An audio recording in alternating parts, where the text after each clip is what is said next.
why don't you start by introducing yourself to folks? Sure thing, Kareem. Thank you so much. My name is Lindsay Nofelt. I'm a parent of two children, and one of them is in first grade and the other is in fourth grade. I'm simply a mom of a kid with dyslexia who searched through Google endlessly to try and find answers about why my particular child was having trouble learning how to read.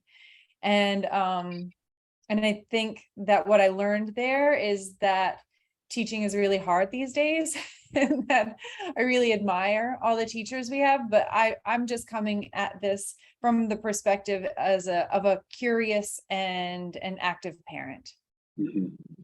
And I'm Kareem Weaver, working with FULCRUM. Full and complete reading is a universal mandate. I also work with the Oakland Alliance of East Bay Black Educators, as well as the Oakland NAACP. But today I have on my FULCRUM hat and my parent hat. The reason why I'm so grateful that you're here today is because there's been a lot of attention given to dyslexia, and specifically the Berkeley Unified School District settlement. There has been a case that was settled, it was in federal court, and now we're trying to make sure some good things come about from that. Can you just give us a quick overview of what the case was, who the parties were that were involved, and then how it was adjudicated? So in 2017, a small group of kids came together with their lawyer to claim that the public schools in Berkeley, California, were not teaching their dyslexic kids how to read. But in the case, they uncovered that the problems actually started at the ground level, that the way that reading was taught in classrooms from the earliest grades was really the culprit. And by the time these kids got referred to special education, it was a little bit too late. And so 4 years later, almost, in 2021, the Berkeley Unified School District decided to settle with these plaintiffs. And they came out with a historic plan to help all of the kids get effective reading instruction. So there's a lot of people say that the settlement is dyslexia focused, or maybe it's a settlement and so it doesn't have a ruling, and so it doesn't set precedent.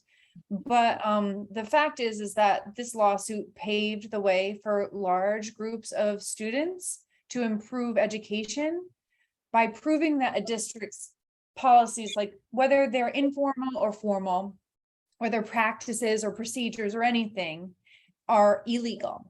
The judge really paid attention to the fact that this really had the potential to affect a large group of kids, and didn't push it back down into the lower courts and make them adjudicate on the one-to-one. Well, the fact is that the district fought the case.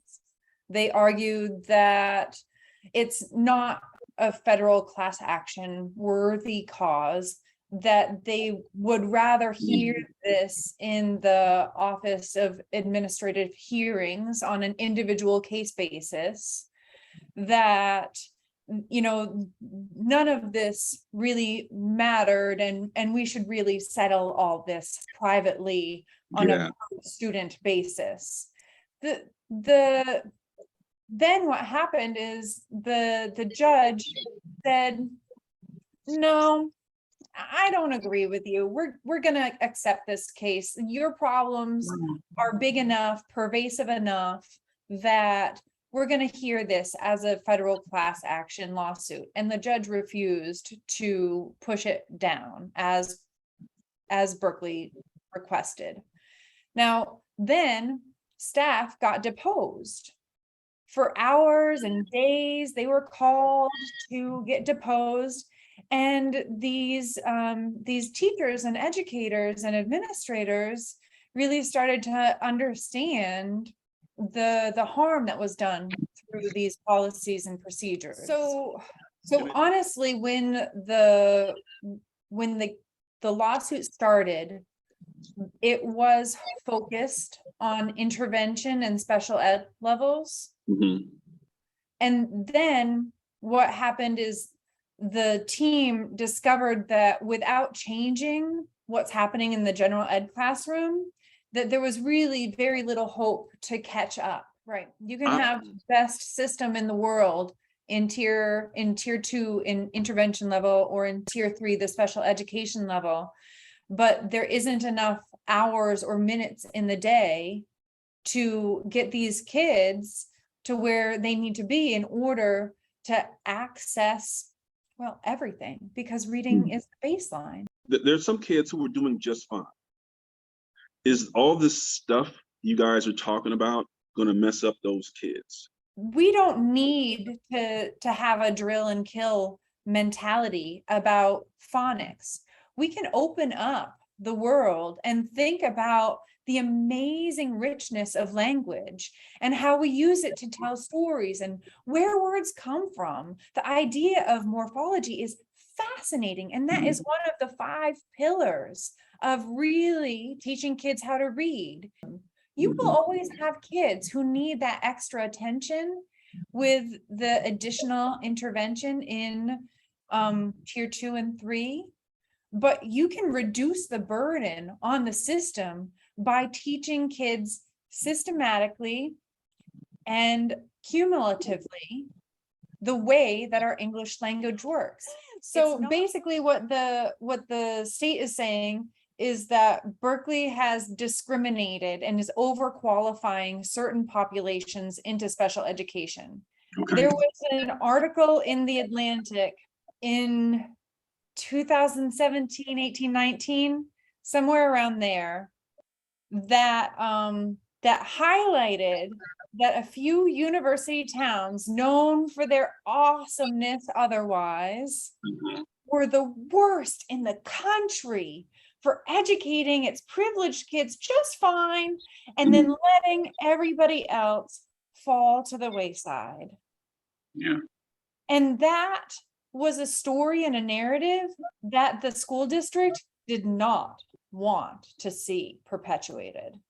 They were horrified that they were getting national press coverage over being one of the most inequitable school districts in the country, having the largest gap of the who haves and have nots. In our particular district, we've got overall what looks like a great reading level. You have to dive into the data to see that what groups make up that percentage of those who can't meet the standards or can't read, can't access their education. And it's always the same group. It's the students with disabilities. It's our African-American population. It's our population who qualifies for a free and reduced lunch. All these kids are getting left behind at rates that are absolutely horrifying. That's right. So what's happening is there's this push for equity and academic achievement and reducing this gap. And that's what the look of that in a town that's known for the social justice movement and peace and freedom and lifting everybody up, with a school district that pushes kids down. It's not so awesome. If the ethos is one of supporting all and loving all and embracing all, how come all can't read? What are we doing around that? And so that's very difficult culturally for a district, for its educators, for communities to even acknowledge. That's embarrassing. It's embarrassing. Yeah. And so what happened was the city council and the school district got together around the time that this article came out. And they integrated a partnership between the city, UC Berkeley, and the school district. They called it Vision 2020. Okay. Can I tell you what happened with Vision 2020? I can't wait. Go ahead. The vision didn't happen. Oh man, why not? What happened? Oh man. The progress was just not great. Yeah. And And that was embarrassing too. And the stories from underground is that like the people who were trying to help the school district and expand its offerings and possibilities felt blocked from being able to make any changes or any differences in the policies and procedures that the district used to educate our children. Given, but there is a culture of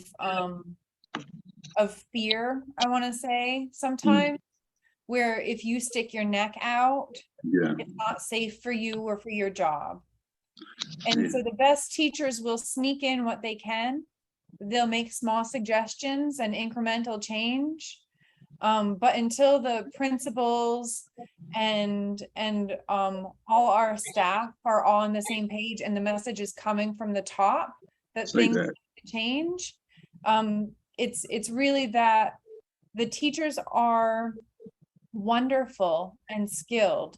They know how to do their jobs, but they are forced to use this curriculum as written. And if they do not, and they do not have a friendly principal, then they are going to get called. That's right.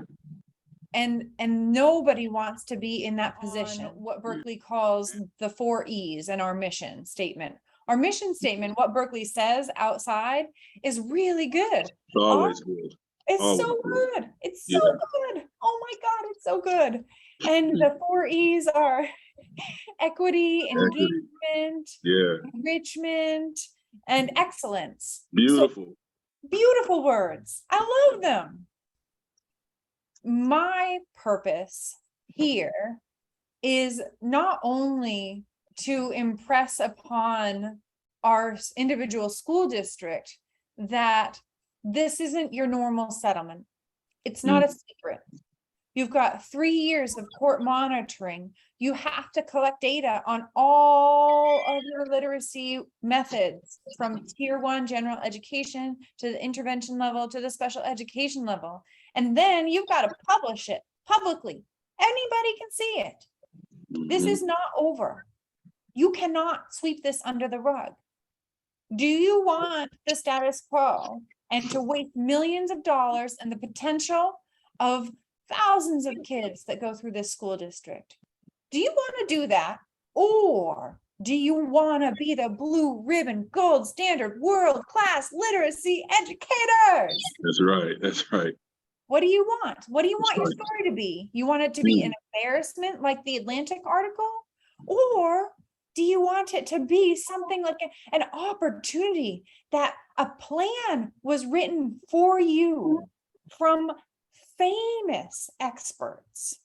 But these 4 E's, equity, enrichment, engagement, and excellence, I can tell you there's some version of that on almost every district's website. Everybody wants to wear the hero hat, and they have these things or some iteration of that.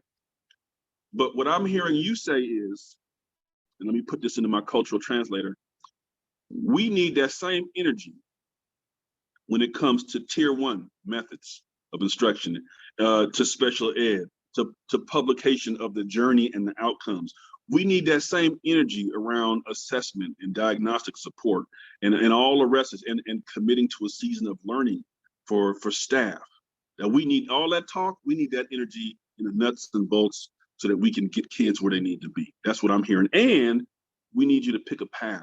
We're pleading with you educators to pick a path. We understand that it's going to be kind of funky, kind of messy, kind of confusing, and but we need you to stand on our kids' side and to kind of pick a path and to help us with this.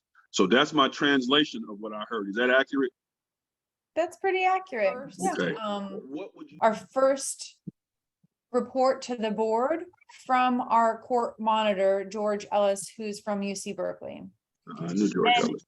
He came and he presented, the timeline of the plan and asked the board members if they had any questions. And in this, he snuck in just a little aside, which was a warning. And the warning was that he's hearing an attitude that was a little bit disappointing to him. He's hearing an attitude of like, oh, I guess we got to do this because we have this settlement. And so we'll just check the box and be done with it. I guess we got to do that thing also. All right. Instead of treating this as an opportunity to change the trajectory of so many kids' lives, it's not even a joke. It's not even an overstatement to say that.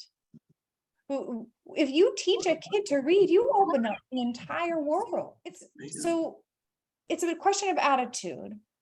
The implementation team is all new. None of them were involved in the settlement. None of them had to be deposed. It was all their predecessors who were doing this work and suffering the PTSD that comes from going to court and into litigation on this. So they don't have as much skin in the game as their predecessors did. Yeah, they don't feel the culpability of it. They don't feel the culpability of it. They didn't write it. They didn't work together on making this plan. And they might not necessarily believe in all parts of it. Real talk. Yeah. So the thing is that there are consequences for not adhering to the terms of the settlement. They could be fined. The state could take over a portion of their educational process. And if we just use the lens of, what is it, the 4 E's, right? We use those 4 E's or whatever, like amazing mission statement I know every school has out there as our rubric for testing. Is our action like in line with this mission statement?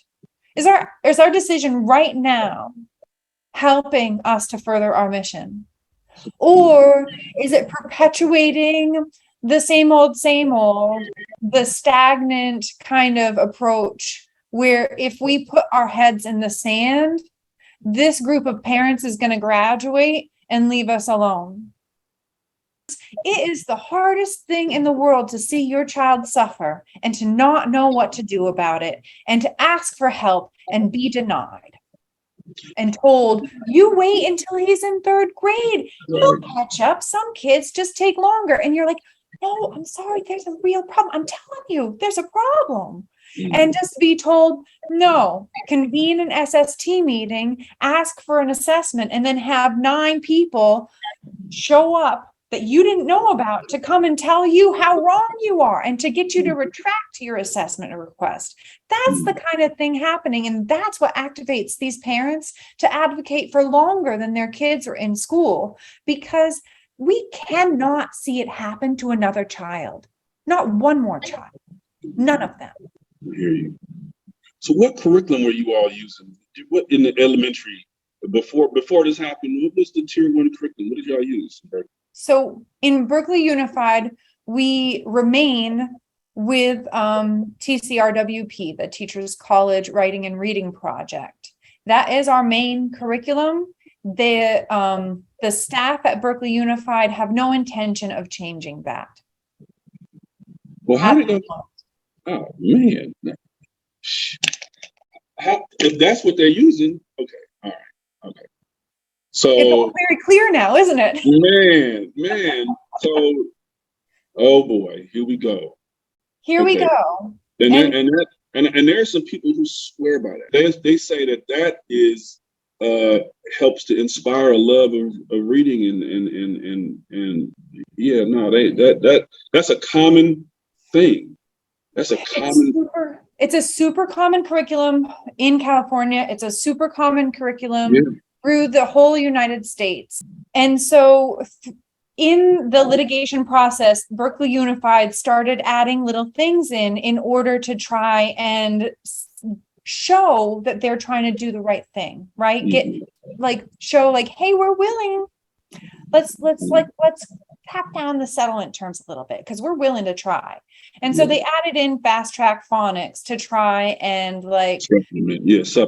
supplement. They don't have a supplement for grades 4 through 8. Fast track phonics goes TK through 3.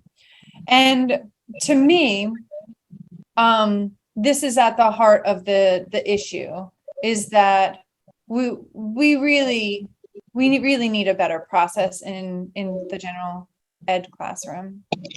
And we really need to serve our children. My dyslexic child couldn't understand how to crack the code of reading with TCRWP. My first grader, who does not have dyslexia, also couldn't crack the code. But I got this $20 book off of Amazon, How to Teach Your Child to Read in 100 Easy Lessons. I would sit in the car with my then kindergartner while my older one was in ed therapy. And we went through that whole book in a year, and that kid is reading. And when they test that kid on the state test, they're gonna say, see, no problem. It's all good. See, it all worked out. That's the thinking. They don't realize. But individually, my job is to lift up my kids, and my extra job on the side is I'm trying to lift up all the other kids. But in kindergarten, while his brain is plastic, it's my job to help him unlock the systematic rules behind learning how to decode words. And so for me, I'm not willing to let my child fail in order to show that without supplementation, this education doesn't work. And see, now that breaks it down along economic lines, right? So you go get the $20 book from Barnes and Nobles, or somebody go get tutoring or whatever it is. Like I'm not willing to let my child fail, regardless of whatever is going on. Okay, but if you don't have the not just the money, but also you're not plugged in, your time, you're not plugged, whatever it is. Like now we're bifurcating, we're splitting this thing along class lines too. So if you don't have the money and time and access, you in a world of trouble. Your kids are in a meat grinder. So I am literally standing on the shoulders of so many people. This is real. There's so many people who have tried to make change for our children in Berkeley, and it hasn't worked yet. But this settlement and the implementation of the settlement gives us our best chance yet to actually make enough change so that we reach that golden ratio of percentage in the general ed classroom. I think it's like 95%, right? That's the estimate. You can teach 95% of kids to read if you use an effective curriculum that's systematic and comprehensive. In Berkeley Unified, we have the staff in place to do right by our kids. The taxpayers of Berkeley voluntarily have an additional parcel tax in order to maintain class sizes small class sizes, and to provide literacy coaches for each and every one of our elementary school sites and most of the middle school sites as well. And so we have a dedicated full-time literacy coach at every single school whose job it is to coach teachers and help family engagement, bringing the reading home. So we have the stuff. We just don't have the curriculum, the approach that would actually help kids. Well, all things being equal, first of all, that last thing, we just don't have the curriculum or the approach to help all kids. That's the tagline right there. Hashtag all kids, hashtag need a better curriculum. Sometimes you just gotta, and people don't want to throw out their curriculum because there's these adoption cycles and they don't want to waste the money, but you wasting kids. I'd rather waste the money than waste the kids.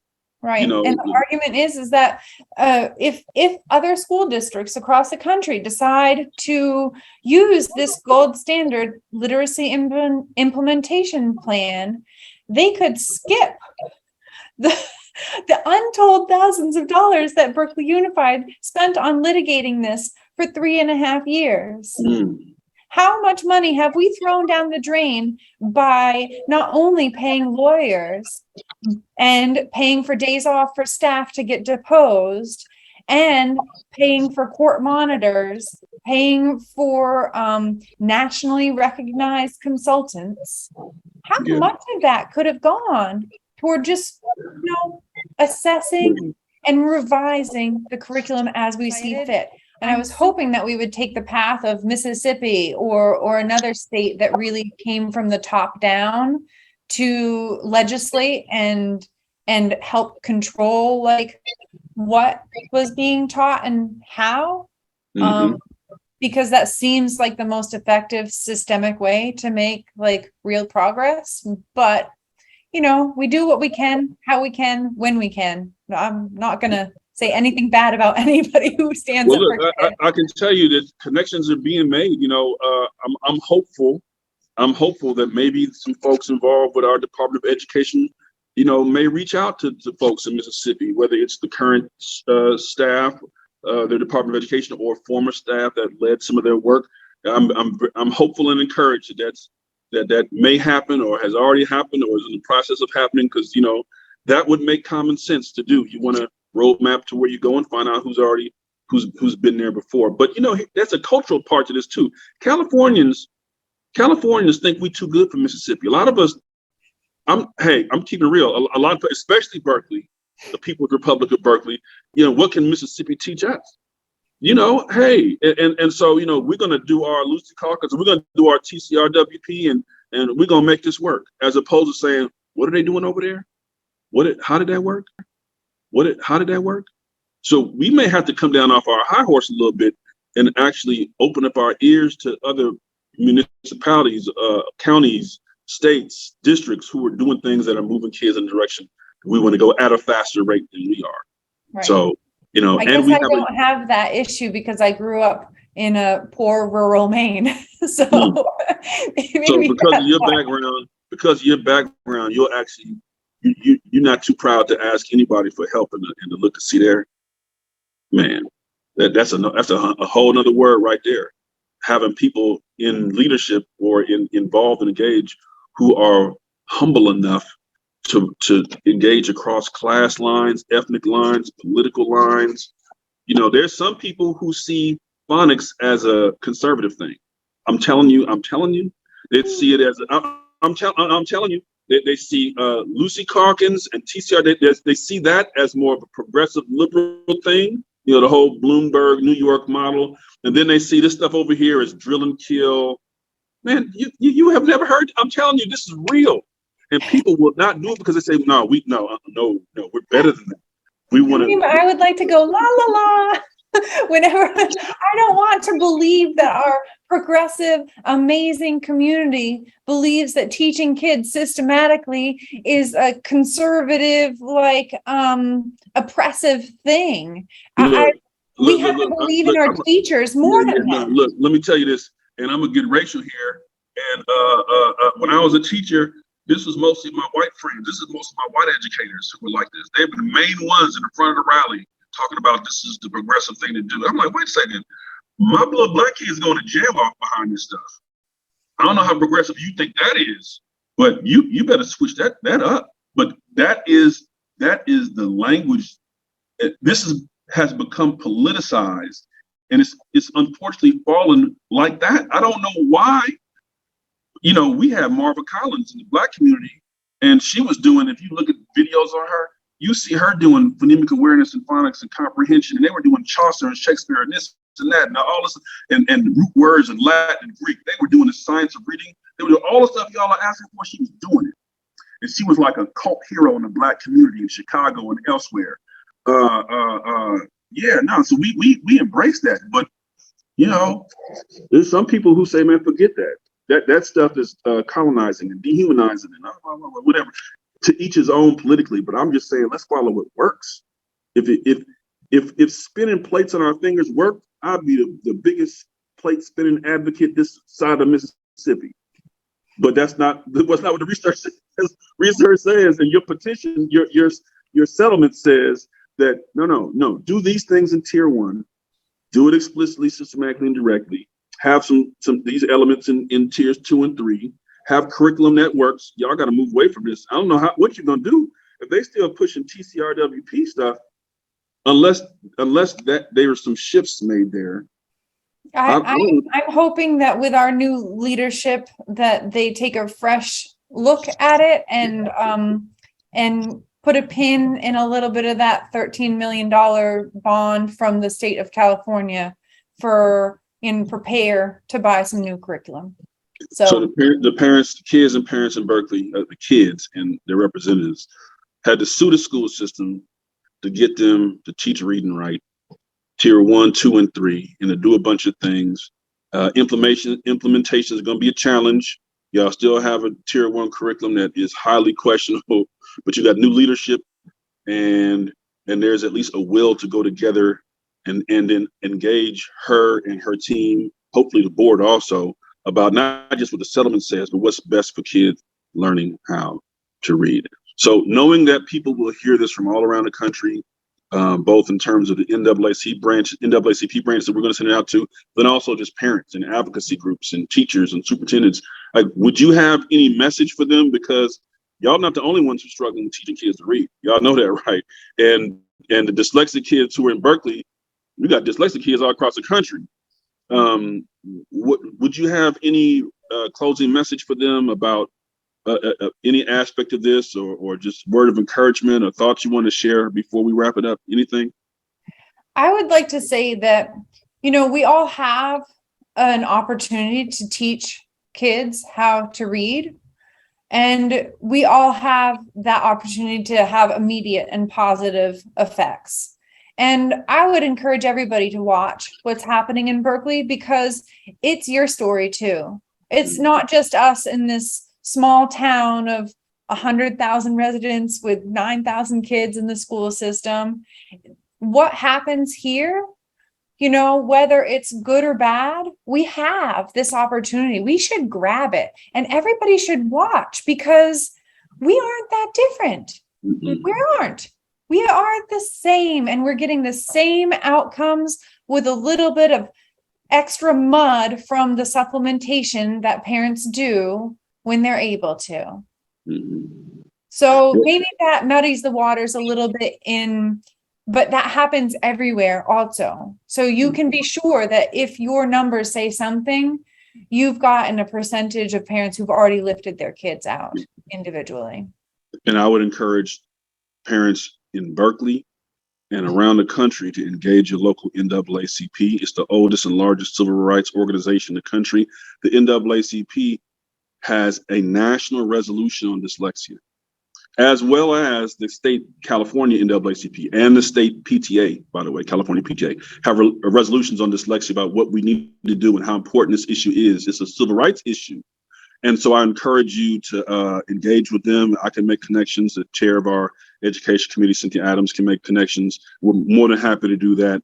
And plus, we're in the same county, Alameda and Oakland, so we're willing to support as best we can in that regard. So I wish you nothing but the best. You all are a beacon to the rest of the country. Parents all around the country are struggling with this. What do we do? And do we have to sue the pants off this district to get them to do right by our kids? And the stick. People around the country can say, hey, look at what's happening at Berkeley Unified. You don't want this to be you. That's right. Let us work together as a team to bring the lessons to our community without the stress and the expense of litigation. And there are opportunities for parents to tell their school board members and their district leadership, we're watching you. That's right. That's right. And, like the staff in Berkeley, you had to depose all of them. Had to bring you before the court to depose you about the decisions you guys are making, the curriculum you're choosing, the choices, the budgetary priorities, the calendar, the schedule, everything about literacy, because it is a right. Free and appropriate public education is a right. And so that alone should get people's attention. And I'm hopeful that hearing this interview will also encourage parents who might feel just overwhelmed and stressed and tempted to sign that non-disclosure agreement to just get their kid in a non-public school and forget about everybody else. But this might encourage some people to say, no, maybe if we go together, pool our resources, our time, and our talents, we can actually move the needle for all kids and get them what they need.